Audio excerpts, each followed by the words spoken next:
पगला गइल बा जब से सावन महीना हो आ गइल बा मोटा रही पर बलम पगला गइल बा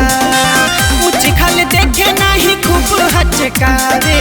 कुछ खल देखे नहीं खूब हचकावे गजब के पिके रोज गड़िया चलावे हंडिल धरिला नहीं चिलम धरावे गंजावे के पिके रोज गाड़िया चलावे चलते ही गाड़िया में चिलम धरावे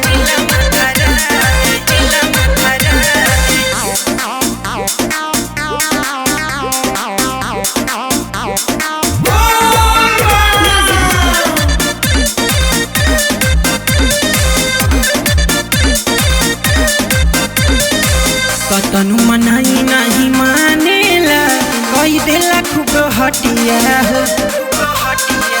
पूछला पे कहे ले बानी हो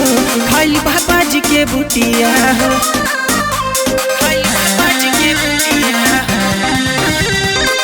कतनु मनाई नहीं मानेला कही देला खूब हटिया हो पूछला पे कहे ले बानी हो खाली बाबा जी के बुटिया बोला पे हमारा के अखिया देखावे बोला पे हमारा के अखिया देखावे गजब के पिके रोज गड़िया चलावे हंडिल धरिला नहीं चिलम धरावे गंजाब के पिके रोज गाड़िया चलावे चलते ही गाड़िया में चिलम धरावे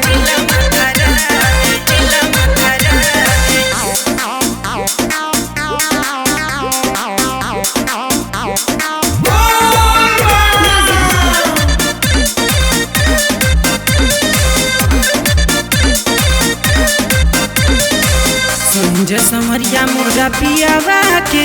ममराई गइल मतिया रे जिंदगी के साथे अपना करत बा वो बहुत गलतिया रे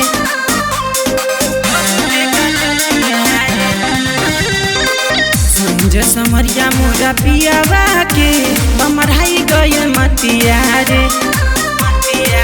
जिंदगी के साथे अपना करत बा वो बहुत गलतिया रे